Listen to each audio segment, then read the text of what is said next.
Hello, this is Anna Amelia from Northeast Animal Rights. So we have Doug Maw here, who is another one of our interviews for the series of Saturday Spotlight interviews we're doing at the moment with high-profile vegans and activists. This one, I've asked Doug to talk to us today about the link between Christianity and veganism. We know ourselves, I mean, we are practicing Christians, we know that there is a direct link, but obviously there's a lot of frustrations, and I kind of want to talk to Doug and explore Christianity and veganism a bit more generally. Okay, so Doug, if you're okay, I'm going to start with the questions now, if that's all right. Sure, go ahead. Yeah. So first of all, how long have you been both a practicing Christian and a vegan? Which of those do you find the harder to discuss with friends and family, and how do you deal with it? Okay, well, they're both difficult in different contexts, but I turned vegan in 1996. I didn't find faith until 2015, so only 5 years as a practicing Christian, 24 as a vegan. I find probably the hardest context is expressing your faith within the vegan movement rather than the other way around. Yeah. Although I have some major problems within church of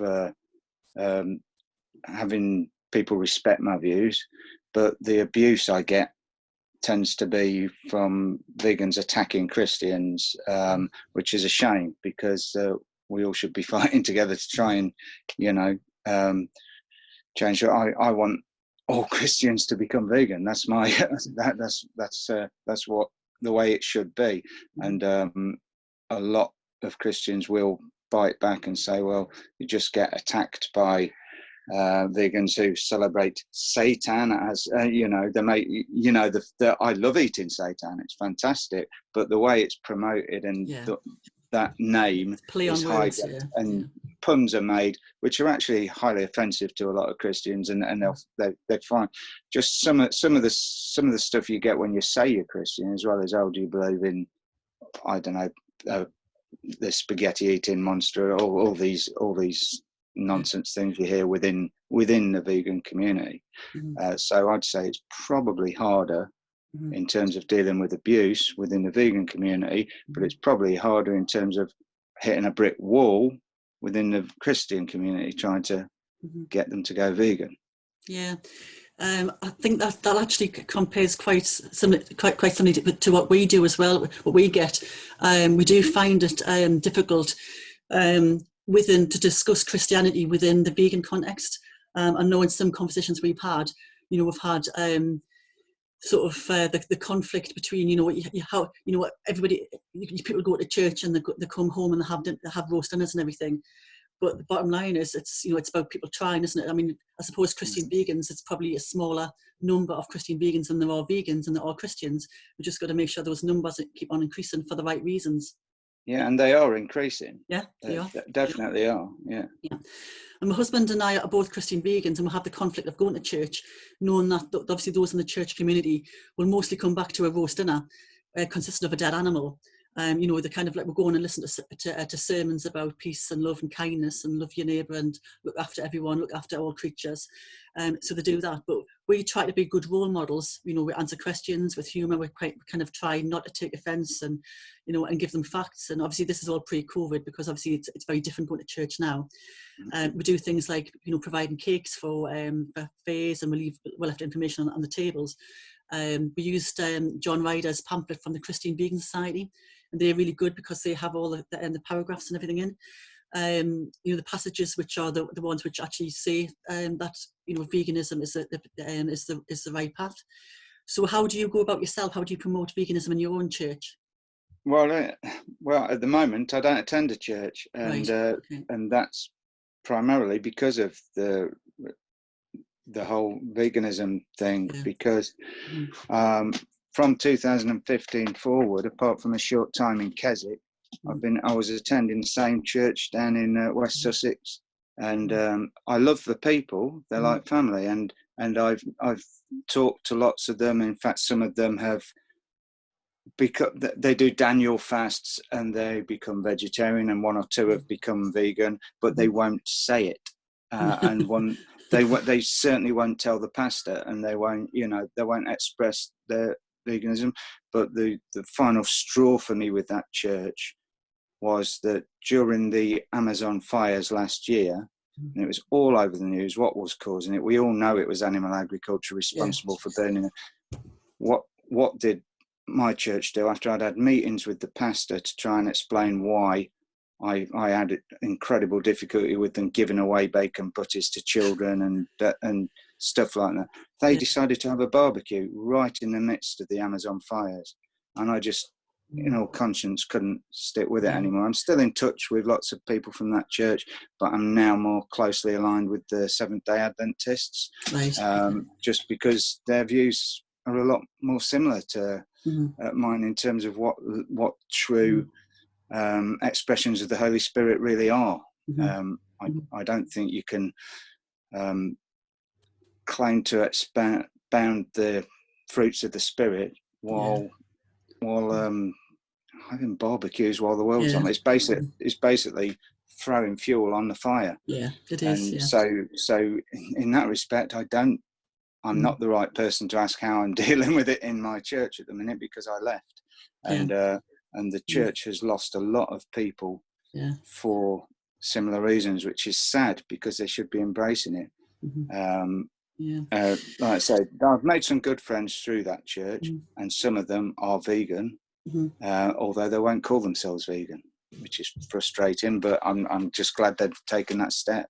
Yeah, I think the barbecue thing it's kind of like it's almost like, somebody says, would you like to have a cup of tea, sort of thing. Somebody comes around for a cup of tea. It's the normalizing of behaviours.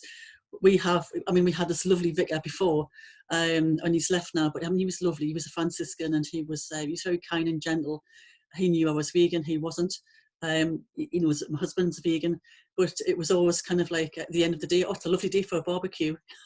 Right, okay. Could he not have just? So frustrating, but but the worst thing is they'll have an event. Churches generally will have an event, and they'll hand out sausage, bacon to kids. I tried explaining to the pastor, because I'm a dietitian, that's what I do now, that in a couple of years' time, people are going to be coming back and suing them. It is like handing out cigarettes to children or alcohol to you just don't do it. So why are they doing this? And they just don't get it. Oh, we're never going to become a vegan church. We're a farming community. It's irrelevant. You don't have to become a vegan church. You just have to reflect as best you can Christian values. Yeah. My husband says that the church is obviously it's such an old organisation, so change takes quite a long time. For example, women priests. So do you agree that the church will eventually move in the right direction towards veganism, but just going to take longer than the rest of society?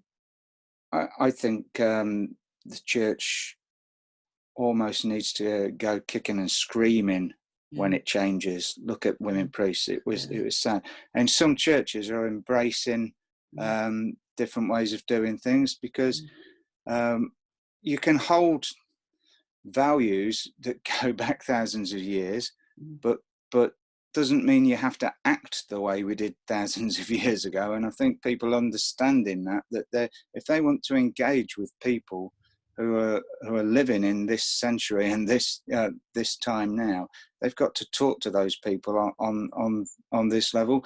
Fortunately, lots of churches are starting to do that, and we're seeing a growth of vegan-friendly services, particularly, maybe only once a year, but you'll see a lot of churches will do an animal service, and the Catholic Church are even doing that. So, there is definite signs of change, but it is slow, and I think it will probably take people taking, a bit like I said, with someone suing them for giving their kids cancer, or what, it will take something like that to make the body of the church change. Yeah, when we do outreach in Newcastle, we'll have stalls up there, and we do it most weekends. We're also side by side with speakers who are on soapboxes, literally sort of professing to be Christians and proclaiming that God loves us. And then we obviously have conversations with them saying, well, obviously you believe in peace, love and kindness, so you must be vegan. and then they use variables on the same argument. You know, God put animals on earth for us to eat. So what's your sort of like your quick response to those sorts of, because you're not going to have in-depth conversations with them. So what's your quick response to those sorts of people? Well, firstly, I'll listen, because quite often there's anger or there's frustration, just like anyone. When someone challenges their beliefs and behaviours, they feel threatened. So I listen and see what it is and try and find some common ground. And if there is some, then you leap on it. But the go-to passages, I guess, are the obvious ones. Genesis 1:29, which is, I think it's the second instruction in the whole of the Bible, and before the Ten Commandments, instructing us how to eat. And if God didn't want us to be vegan, then why did he instruct us to before anything else? So that's number one. But as a Christian, not a Jew, I follow Christ, and therefore I look to his prayer. So it's Matthew 6:9-13, the Lord's Prayer. And what is he telling us? He's telling us that we need to pray for earth as it is in heaven. So what does he mean by that? We look at scripture like Isaiah 65, Isaiah 11, descriptions of heaven, where the wolf's lying with the lion's lying with the lamb, the wolf with the baby. You know, and it's not just Isaiah. A lot of the prophets describe heaven in the same way. If you look at Ezekiel or Hosea, they say the same thing. And so when Jesus is talking about trying to bring earth as it is in heaven, and heaven is vegan, God's two perfect creations, Eden was vegan, his other perfect creation, heaven, is vegan. What is it that people are missing here? It's pretty obvious. And so they're the three go-to scriptures that I use to engage with Christians, usually, rather than the other way around, engaging with non-Christians. None of them are my favourite scripture, by the way, but I don't know if you're going to ask about that later. So, well, do you want to jump in and tell me about those now then? Your favourite one? Well, can do, if you don't mind me grabbing my Bible. Go on, sure. Yeah, it's Ecclesiastes 3:18-20, and let me get to the passage. I said in my heart concerning the condition of the sons of men, God tests them that they may see that they themselves are like animals. What happens to sons of men also happens to animals. One thing befalls them, as one dies, so dies the other. Surely they have all one breath. Man has no advantage over animals, for all is vanity. If that doesn't tell you what God thinks of all animals, including humans, and I get really frustrated with people when they say when they separate humans from animals. We're not minerals, we're not vegetables, we're animals. So that passage for me, just clear as a bell, tells you what God thinks of all his creation, animal wise, and that includes us. I think that's a really interesting passage. I mean, it's not one I've read before, but I wonder if it'd be useful for the viewers if we the ones you've already mentioned, and the Genesis ones as well. Obviously, I've got those from the leaflet. If we maybe put some of those on so people can actually see, sort of see where the instructions are coming from, and see where the the kind of the guidance and everything. I think that would be really, really helpful for people who are kind of still they're wanting a bit more information about why we think that it's the obvious thing to be is, if you're a Christian, you should be vegan as well. So I think I might put those on later on. I think that's okay. Well, the Isaiah ones, I don't know if they're on the leaflet you've got. It's 65:25 and 11:6-7. Right. Okay then, mate. I'll have a look at the leaflet and I'll just compare it. But if I haven't, I'll get those I'll get those typed up and put them on the page as well, because I think that'll be really helpful. It'll be helpful to me as well. I'll learn those ones all off by heart. So kind of like going back a little bit as well with I mean, this is another one we had yesterday as well, funny enough, what about Jesus feeding the fish to the thousands? So Jesus ate fish. Do you think he would be vegan if he was alive now? Well, there's two things there. Jesus feeding fish to 5,000. He didn't. Go back and read it. He didn't. And Jesus ate fish. Did you say that? Didn't. There's only one instance in the whole Bible, and that's in John, where it describes Jesus cooking fish, and that's after he's died. Nowhere in the Bible does it describe Jesus eating flesh of any kind whatsoever. I'm not saying he did or didn't. Just saying there is no evidence anywhere in the Bible that says that Jesus ate any animal, including fish, at least until after he was died, to try and prove that he was alive to the apostles. And that was only on one instance, on one account of the four. So, you know, but even if he did, if we, because lots of people won't accept that. I've heard people say that the language is an issue, so the word for fish and the word for fish paste and delicacies from the sea are interchangeable. But let's dismiss all that. Let's suppose for a moment, although I don't, but let's suppose for a moment that Jesus ate fish. Why does that mean that in 2020 we need to eat what someone was eating 2,000 years ago? Are they saying that Jesus' behaviors in 2,000 years ago were normative? Because if they're saying that, the people saying that need to be doing everything that Jesus was doing then, and wearing what he was wearing, getting about the way he was getting about. It is not normative. If Jesus could have, he would have used the internet. If Jesus could have, he would have. He wouldn't choose to harm. And another, that's the key thing for me. If it doesn't come from love, it's not from God. It's noise. So if you're checking scripture and you think it doesn't come from a place of love, then I'm saying that is not from God. That is from humans who have imposed that in their writing. It's not from God. And to the literalists who say, "Oh, you can't say that's sacrilege. Everything in the Bible is the word of God." If that's the case, why are there contradictions in the Bible? We cannot take the Bible literally. If we take it literally, then we have to embrace the contradictions, and that just wouldn't make sense.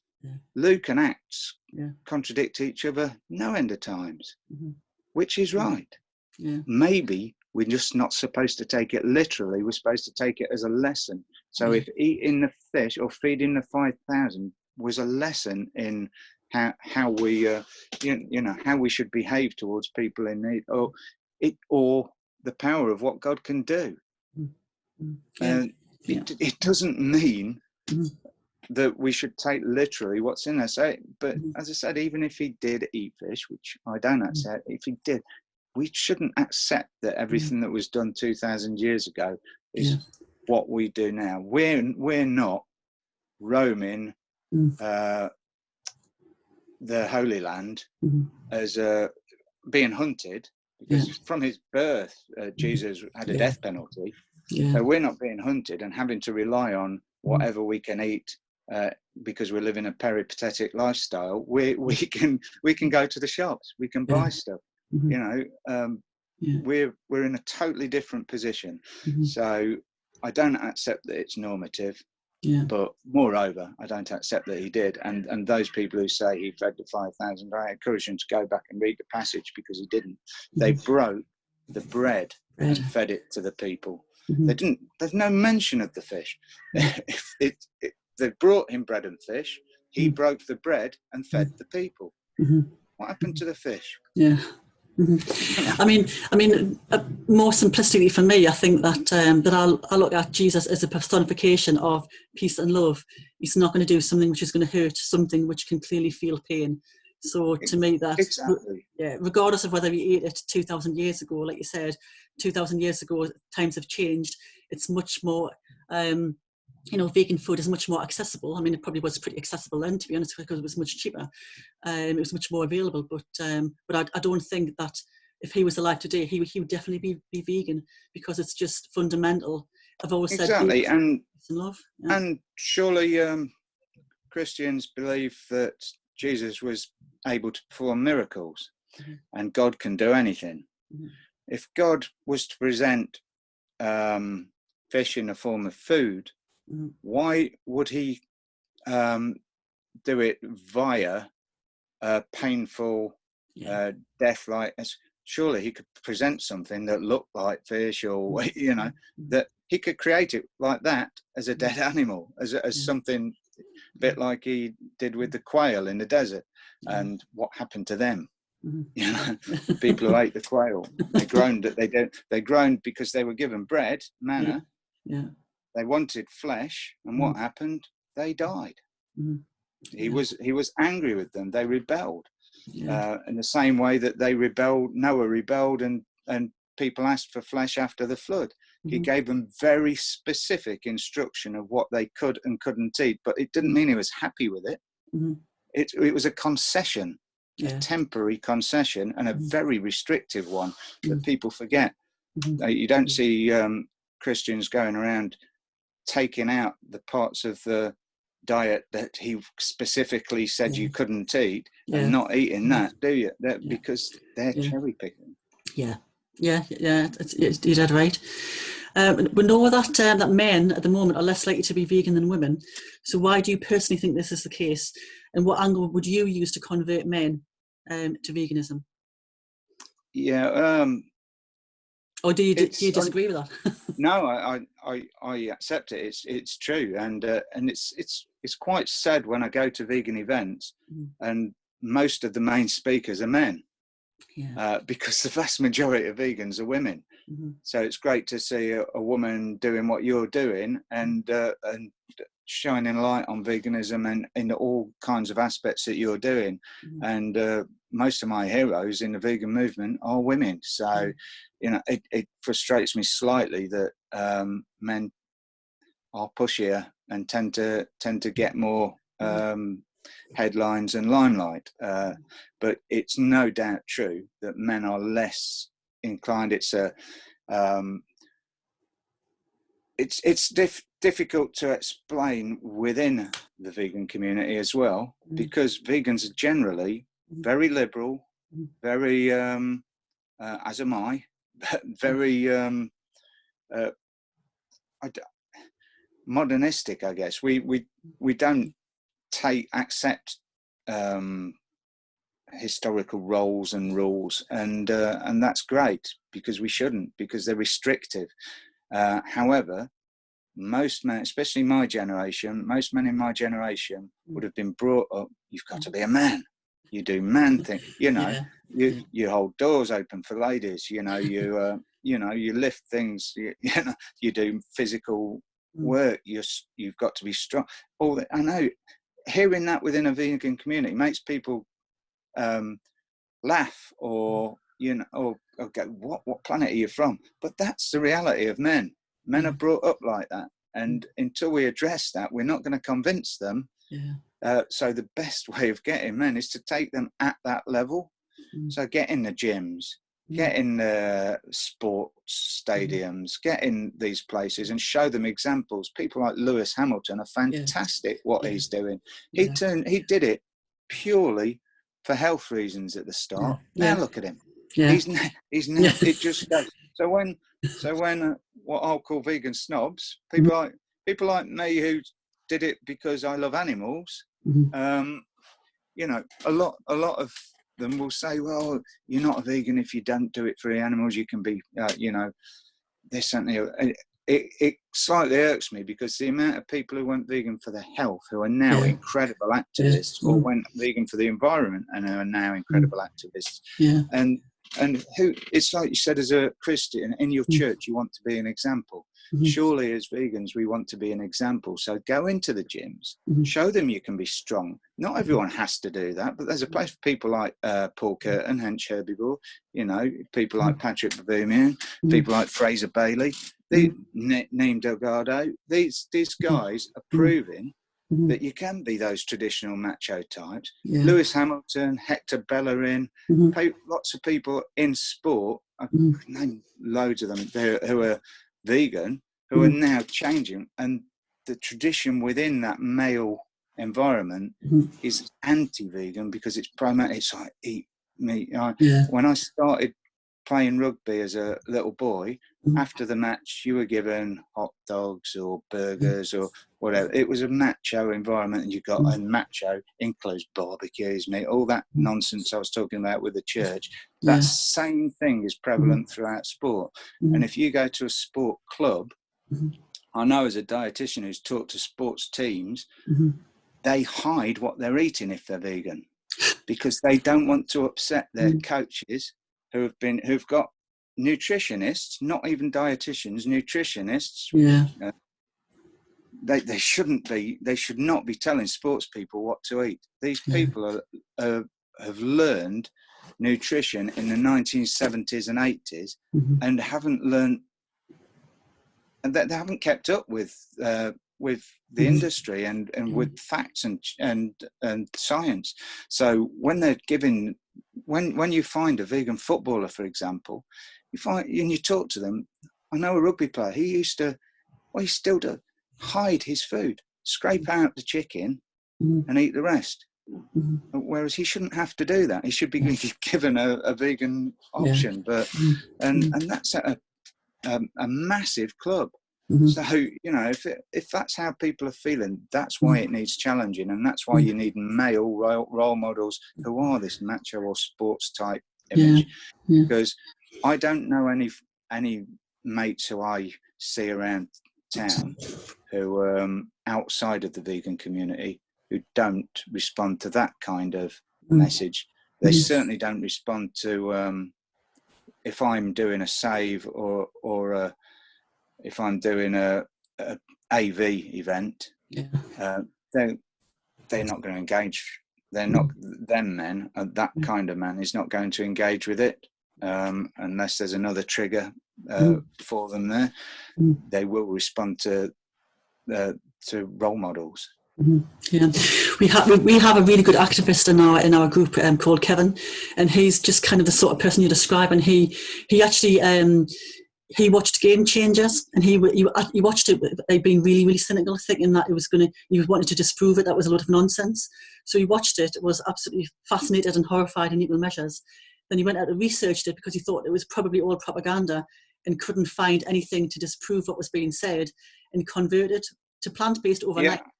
But he did it. I think some of the Game Changers is great, and one of the best things that happened was when Joe Rogan interviewed someone to disprove it, take it apart. The guy who got on to do it hadn't got a clue what he was talking about once he was challenged.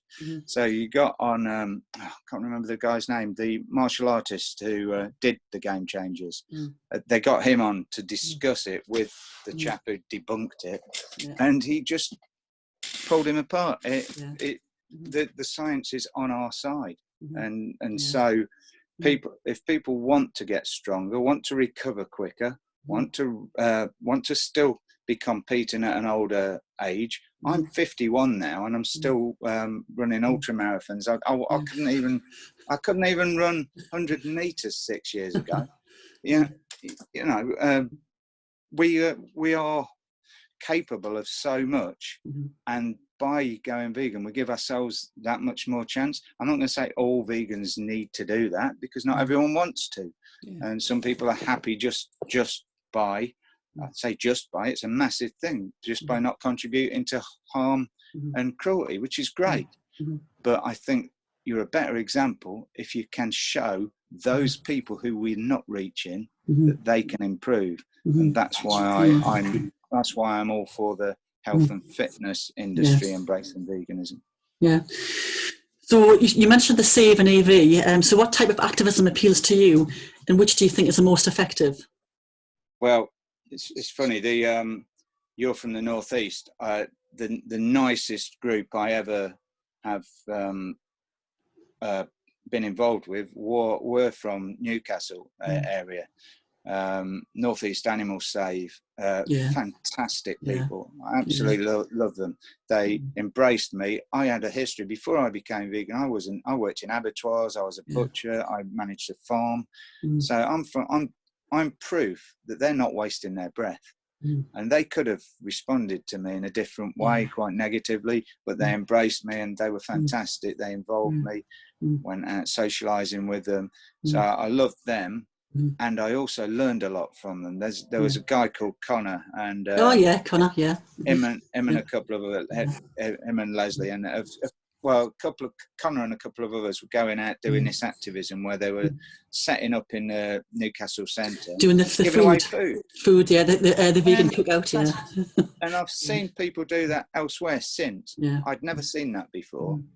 That is fantastic, because I don't the people, you have to break down boundaries. People skip past it in the supermarket aisle thinking, that's vegan, I'm not going to like that. And then when they actually taste it and see, this is bloody good. And so people like Connor and the stuff they're doing, I think that's amazing. So that for me, that's as important as confronting the people who are actually doing the harm and doing the job that I used to do. And one thing I can't do, I used to be a hunt saboteur, but my that's one thing that just winds me up so much. I couldn't do it because I think I'd end up in serious trouble if I did that. I just can't stand the people who hunt. So I have to distance myself from that. So we choose what form of activism suits us. That those who go out and do that, brilliant. I couldn't do it anymore because I'd want to drag them off their horses and give them a good shoeing, and that's not the way to do it. But you know, other people wouldn't want to do some of the things I did, but for different reasons. One of the nicest forms of activism I saw, and it was two little old ladies sitting in Cat's Kitchen in Keswick, wearing vegan slogans on their T-shirt, and someone else was talking about it, and I thought, that is what them little old ladies have done. They've got people talking about it, and they didn't have to shout at people on horses, or you know, they didn't have to do any of that. They were just wearing a slogan that's quite subtle. I can't remember exactly what it was. I remember it being fairly subtle, though it wasn't graphic or anything.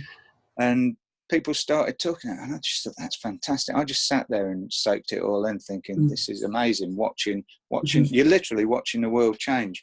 And the other one is Neem Delgado calls it Attractivism. So if we can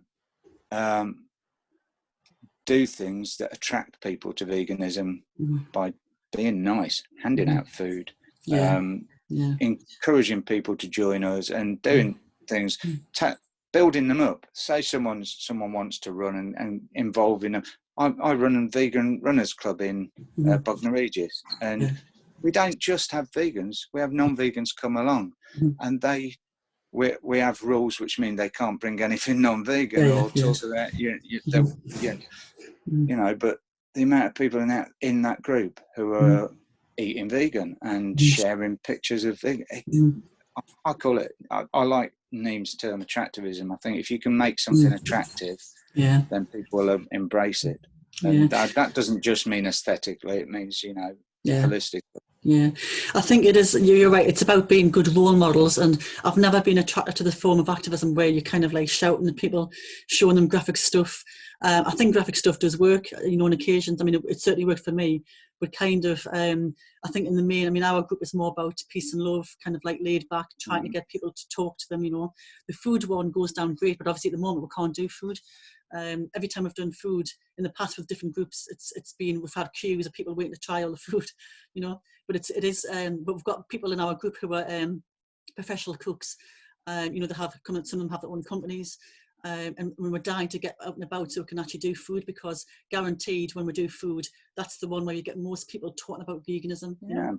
And people would let their kids eat it, won't they? You know, exactly. You know, it's nice to get kids, whereas a lot of people hold their kids back from watching an AV, or you know. Exactly, it is, yeah. So what's next for you then? You're always busy running around doing all sorts of things. So what are you up to now? Yeah, I'm just developing my website for my dietitian business. So that's been on hold during lockdown because I didn't qualify for government support. So I've been doing all sorts of jobs to get me through. But do you know what? It's been okay. I've done okay. So I'm now in a position to be able to afford to do the website development.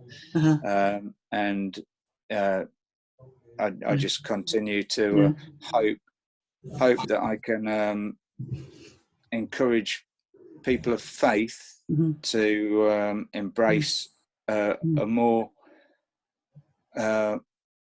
loving and compassionate way of life through not just what they eat, but through all their choices. And similarly, I'd encourage vegans not to write off people of faith. When you joke and jest about them, you hurt them. Now it's that might seem funny to some people, but and as Christian, we're told to turn the other cheek, and sometimes we do. Sometimes we're human. We react, which is why occasionally you'll get the negative reactions on a outreach stall. But remember, they're people. Remember, they're just like you before you were vegan. Except in some cases, if you have never had faith, they have faith. It doesn't mean they're stupid. There are plenty of very intelligent people with faith. You don't have to literally accept every word of the Bible to be a Christian. I'm proof of that. Some people do, and I don't judge them. I think their approach is very different to mine, and nor would I say I'm better or worse than someone who calls himself an atheist or an agnostic, because I'm not. I just had an experience that made me believe in God. I don't believe you can explain faith. I don't believe it's something you can debate, because it's not scientific. It's not rational. It's an experience. And so if people want to call me names for believing that, that's fine. I can take that, because I'm comfortable. At 51 years old, I'm finally comfortable in my skin. It took me a long time. Going vegan was a massive step in that, but it was nowhere near enough. I'd say there are probably 3 or 4 major life decisions I've made that have got me to where I am. Going vegan, finding faith, giving up alcohol being the 3 primary ones for me. Everyone's got their own thing, but for me, that if I hadn't done those 3 things, I wouldn't be who I am today. I'd be probably struggling and continuing with mental health issues and whatever other issues I had, which caused me to behave in the way I did. Yeah, it's been absolutely fascinating talking to you today. I mean, what I would encourage people to do when they watch this interview is to follow you on Facebook, because I find obviously the passages and things you put on to be really, really inspiring, and it also kind of it does do a lot to debunk the myths which people come up with, about Christianity. I think like the passages you're choosing are really, really, really good. Yeah, I'm not shy about choosing difficult ones. I could just choose the ones that we mentioned above, but I've particularly picked out ones on feeding the 5,000, and I've picked out ones on the Gadarene swine. Some of the most difficult passages for vegans, I've picked them out and analysed them, because I